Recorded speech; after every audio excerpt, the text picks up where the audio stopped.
बीच बड़ी खबर का रुख कर लेते हैं। एसएमएस स्टेडियम में होगा नई सरकार का शपथ ग्रहण समारोह।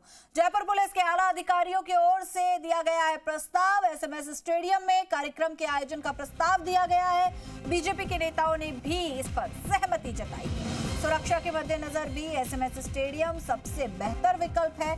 जनपद पर शपथ ग्रहण समारोह के लिए हाईकोर्ट से मंजूरी लेना अनिवार्य है। ऐसे में शपथ ग्रहण समारोह के लिए एसएमएस स्टेडियम ही सभी को रास आ रहा है। तो एसएमएस स्टेडियम में शपथ ग्रहण समारोह हो सकता है। जयपुर पुलिस के आला अधिकारियों की ओर से ये प्रस्ताव दिया गया है कि एसएमएस स्टेडियम में राजस्थान की नई सरकार के शपथ ग्रहण का कार्यक्रम आयोजित किया जाए।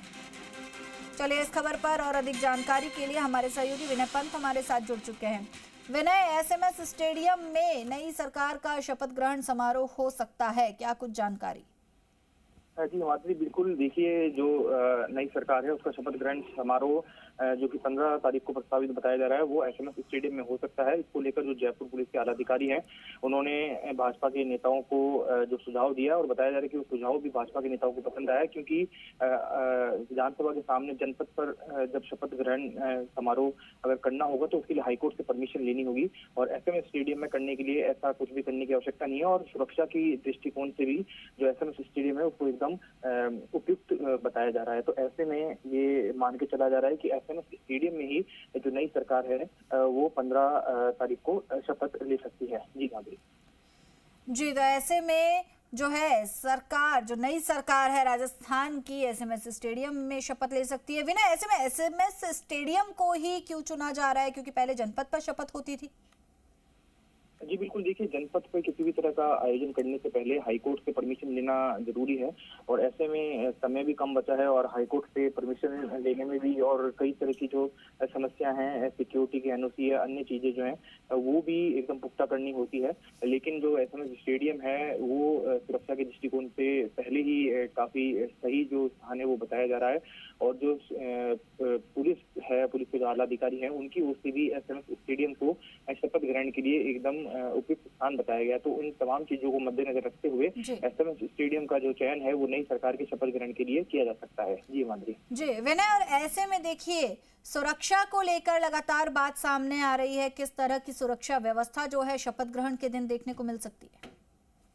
बिल्कुल हिमाद्री, देखिए, जो शपथ ग्रहण समारोह होगा तो बताया जा रहा है कि जो एसएमएस स्टेडियम है उसको पूरी तरह से पुलिस छावनी में तब्दील किया जाएगा।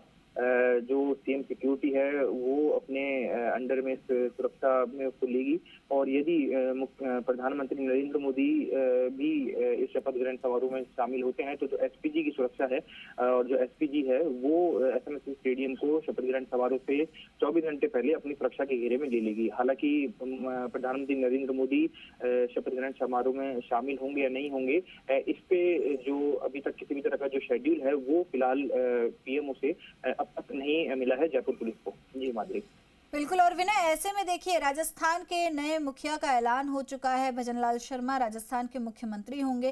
तो ऐसे में अब जो है जयपुर की अगर बात की जाए तो किस तरह की सुरक्षा देखने को मिल रही है? और चलिए इस विनय आपके पास फिर से लौटेंगे, लेकिन इसी बीच हमारे सहयोगी शशिमोहन शर्मा भी हमारे साथ जुड़ चुके हैं। शशि, सुरक्षा के मद्देनजर एसएमएस स्टेडियम को पुलिस के आला अधिकारियों ने बेहतर माना है, क्या कुछ कारण है? हिमाद्री, सुरक्षा कारणों से एसएमएस स्टेडियम ज्यादा बेहतर है, क्योंकि 15 अगस्त और 26 जनवरी जैसे राष्ट्रीय पर्व के कार्यक्रम भी यहाँ पर होते रहे हैं। जनपद को लेकर एक गतिरोध ये है कि अमरूदों का बाग जो जनपद पर है और जनपद दोनों ही जगह को लेकर राजस्थान हाईकोर्ट के निर्देश है कि ये आम आवाजाही की जगह है और व्यस्त जगह है, लिहाजा यहाँ पर इस तरह के कार्यक्रम, बड़े कार्यक्रम जो चुनावी रैलियां, सभाएं, राजनीतिक कार्यक्रम होते हैं वो ना हो। तो हाईकोर्ट से अनुमति की बाध्यता होती है जनपद पर अगर कार्यक्रम करना होता है तो। लेकिन सवाई मानसिंह स्टेडियम में जो करने का प्रस्ताव है उसको लेकर के भी अधिकारी संभावनाओं को खंगाल रहे हैं कि क्या ये संभव है, क्योंकि खेल स्टेडियम में गैर खेल गतिविधियों को लेकर हाईकोर्ट पहले रोक लगा चुका है और यही कारण है कि आरसीए के जो स्टेडियम है उसको भी राष्ट्रीय पर्व के लिए लेने में कुछ परेशानियां आती थी। हालांकि गहलोत सरकार के समय इस बाधा को दूर किया गया और राष्ट्रीय जो समारोह होते हैं वो एसएमएस स्टेडियम में मनाए जाते हैं। इन्हीं संभावनाओं को देखते हुए जो नए मुख्यमंत्री का शपथ ग्रहण समारोह है, भजनलाल शर्मा प्रदेश के नए मुख्यमंत्री के रूप में शपथ लेंगे। 15 दिसंबर को जो कार्यक्रम प्रस्तावित है वो एसएमएस स्टेडियम में हो सकता है। दरअसल पार्टी की कोशिश ये भी है कि भजनलाल शर्मा भले ही पहली बार के विधायक हो, लेकिन पिछले 10 साल से भी ज्यादा समय से संगठन में लगातार काम कर रहे हैं। 9 साल तो प्रदेश स्तर पर संगठन में काम करते हो गए इनको। तो भजनलाल शर्मा की स्वीकार्यता दिखाई जा सके, ज्यादा से ज्यादा लोगों को लाया जा सके, प्रदेश के अलग अलग हिस्सों से लोग पहुंचे, उन्हें शुभकामनाएं दें और एक शक्ति प्रदर्शन के रूप में ये कार्यक्रम हो जिसकी भव्यता भी हो और मंत्रियों का जो शपथ ग्रहण होगा वो भी इसी कार्यक्रम में होगा। जी हिमाद्री। जी बिल्कुल शशि, बहुत बहुत शुक्रिया आपका इस तमाम जानकारी के लिए।